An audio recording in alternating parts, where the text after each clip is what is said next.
Hello student, today we will discuss about torque. DC motor के अंदर output जो मिलता है वो मिलता है हमें एक mechanical energy in the sense of force और टॉर्क। मतलब कि जो आउटपुट मैकेनिकल एनर्जी मिल रहा है वो हमें किस सेंस में मिल रही है, या तो एक फोर्स होगा या फिर वो एक टॉर्क होगा। रोटेशन हो रही है वहाँ पे, डेट मीन्स जो हमें मैकेनिकल एनर्जी मिली वो टॉर्क की फॉर्म में मिलेगी। और टॉर्क को यहाँ पे मैंने लिखा भी है टर्निंग और ट्विस्टिंग। इसका मतलब ही यही है कि टर्निंग और ट्विस्ट करना, टर्न करना किसी भी चीज़ को। ठीक, तो आर्मेचर के अंदर जो टॉर्क प्रोड्यूस हुआ वो टी ए है। टी ए सफिक्स में ए है, उसको भी ड्राइव करेंगे।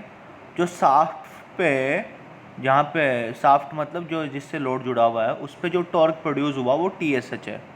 तो T A minus T S H is equal to rotational losses. That means armature पे जो टॉर्क प्रोड्यूस हुआ और जो साफ्ट पे टॉर्क पहुंचा उस दोनों में थोड़ा सा डिफरेंस है, वो डिफरेंस ही रोटेशनल लॉसेज कहलाता है। जो टॉर्क प्रोड्यूस हुआ बट साफ्ट पे उसकी कुछ क्वांटिटी कम हो गई और उस कम क्वांटिटी को ही हम लोग रोटेशनल लॉसेज बोल रहे हैं। अब हमें आर्मेचर टॉर्क को चेक करना है यहाँ पे कि कितना वो प्रोड्यूस हुआ। पावर का मतलब होता है work done upon time taken. That means work done का फॉर्मूला, और वर्क डन का फॉर्मूला होता है force into displacement. Force into displacement, force कितना होगा F, और जब रोटेशन होगी तो डिस्प्लेसमेंट कितना है रोटेशन में। एक चक्कर काटने में जो डिस्टेंस ट्रेवल होती है रोटेशन हुई वो कितनी होगी 2πr। तो वर्क डन कितना है F इंटू 2πr। तो पावर के फॉर्मूले में वर्क डन तो हमें ये पता लग गया। अब हमें क्या फाइंड करना है टाइम। टाइम को फाइंड करने के लिए सिंपल सी बात है, एन आरपीएम। जो मोटर की स्पीड है वो कितनी है एन आरपीएम, मतलब N rotation per minute, N rotation per minute. 60 second में, पर मिनट मतलब 60 सेकंड, 60 सेकंड में एन रोटेशन हो रही है। तो एक सेकंड में अगर हम लोगों को सेकंड टाइम फाइंड करना है तो एक रोटेशन के लिए टाइम फाइंड करना पड़ेगा। तो एक रोटेशन के लिए कितना टाइम लगेगा 60/n। तो यहाँ से टाइम टेकन मुझे मिल गया 60/n। तो ये वैल्यू वर्क डन की और टाइम की मैं वैल्यू पुट कर देता हूँ पावर के फॉर्मूले में। तो P इक्वल टू आ गया F into 2πr upon 60/n। That means P is equal to n, ये ऊपर चला जाएगा तो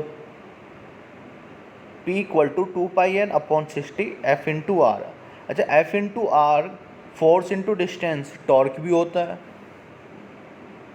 फोर्स इंटू डिस्टेंस टॉर्क होता है। तो मैं F इंटू आर को रिप्लेस कर देता हूँ T से। डेट मीन्स पावर और टॉर्क में एक रिलेशन आ गया, P is equal to 2πnt upon 60। P is equal to 2πnt upon 60 watt. यहाँ से टॉर्क की वैल्यू निकालनी है तो 60 ऊपर चला जाएगा न्यूमरेटर में, तो 60p और 2πn उसके अपॉन में चला जाएगा।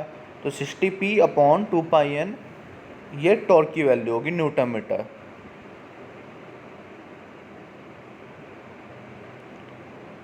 हम यहाँ पे ये तो जर्नल एक डेरिवेशन हुआ, कि टॉर्क और पावर में क्या रिलेशन था। पर मुझे अभी जो डेरिवेशन करना है, जो मुझे वैल्यू फाइंड करनी है वो आर्मेचर टॉर्क की वैल्यू फाइंड करनी है। तो आर्मेचर टॉर्क का मतलब क्या होगा, आर्मेचर में जो पावर इंड्यूस हुई उसके लिए रिलेशन, तो T A equal to 60/2πn into P A. और मुझे पता है कि आर्मेचर में जो वोल्टेज इंड्यूस होती है वो होती है ई बी, बैक EMF, और जो आर्मेचर में करंट होगा वो होगा आई ए। तो पावर जो वैल्यू होगी पावर की, आर्मेचर में इंड्यूस हुई पावर की, वो वैल्यू होगी ई बी इंटू आई ए। तो मैं यहाँ पे फॉर्मूला पुट कर देता हूँ। वो टॉर्क इक्वल टू आ गया 60/2πn into E B I A. E B की वैल्यू मुझे पता है एन पी 5z/60a।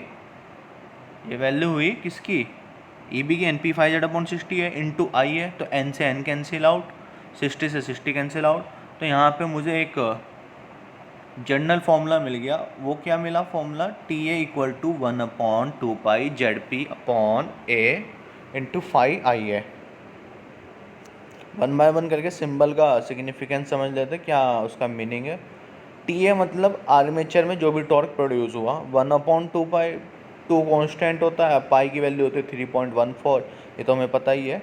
यहाँ पे जेड क्या है? जेड है यहाँ पे number of armature conductor, P क्या है? नंबर ऑफ पोल, ए क्या है? Number of parallel path, phi क्या है? Flux per pole, I A क्या है? Armature current. तो टॉर्क जो प्रोड्यूस हुआ उसकी वैल्यू होगी 1/2 Z P upon A 5 IA। अच्छा एक चीज़ है यहाँ पे स्टूडेंट कि 1/2 जेड पी अपॉन ए, ये सारी वैल्यू ऐसी है कि सारी की सारी वैल्यू कांस्टेंट होती है। डैट मीन्स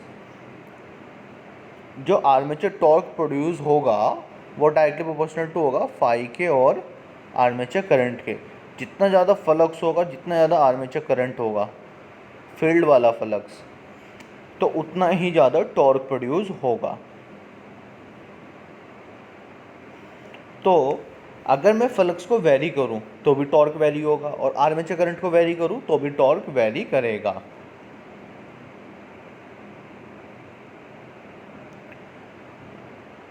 शंट मोटर के केस में होता क्या है कि फ्लक्स कांस्टेंट होता है। हमने शंट मोटर में देखा था कि फील्ड वाइंडिंग पैरेलल में कनेक्ट होती है और उसको आर्मेचर करंट से वो इंडिपेंडेंट होती है। तो वहाँ पे फील्ड करंट फ्लो होगा, फील्ड करंट का लोड से कोई मतलब नहीं होता, दैट मीन्स वो इंडिपेंडेंट है। फ्लक्स यहाँ पे कांस्टेंट है, फ्लक्स कांस्टेंट हुआ तो फाई से phi cancel out. That means shunt motor के लिए टॉर्क जो डायरेक्टली प्रोपोर्शनल टू होगा वो डायरेक्ट आर्मेचर करंट के होगा। बट सीरीज़ मोटर के केस में ऐसा नहीं होता है। सीरीज़ मोटर के केस में हमें पता है कि फ्लक्स प्रोपोर्शनल टू होता है आर्मेचर करंट के, क्योंकि फील्ड वाइंडिंग सीरीज़ में कनेक्ट होती है आर्मेचर वाइंडिंग के साथ। फील्ड वाइंडिंग और आर्मेचर वाइंडिंग सीरीज़ में कनेक्ट होती है। डैट मीन्स जो करंट आर्मेचर करंट है वही फील्ड वाइंडिंग में फ्लो होगा। तो टी ए प्रोपोर्शनल टू होगा I²A। कब तक? जब तक सेचुरेट ना हो जाए, फ्लक्स कंप्लीट ना बन जाए। तो ध्यान रखना स्टूडेंट्स, शंट के लिए डायरेक्टली प्रोपोर्शनल टू और सीरीज़ के लिए स्क्वायर के प्रोपोर्शनल टू है आर्मेचर करंट के। कब तक? जब तक सेचुरेशन ना हो जाए। सेचुरेशन के बाद फ्लक्स फिर कांस्टेंट, सेचुरेट हो जाना कि कंप्लीट जितना होनी थी वैल्यू वो कंप्लीट हो चुकी है, फिर फ्लक्स कांस्टेंट हो जाएगा। तो भी यहाँ पे भी सेम ऐसे ही प्रोपोर्शनल टू होगा डायरेक्टली। पर कब? सीरीज के केस में जब सेचुरेट हो जाए। सेचुरेट से पहले स्क्वायर के प्रोपोर्शनल टू होगा, सेचुरेशन होने से पहले स्क्वायर के प्रोपोर्शनल टू होगा।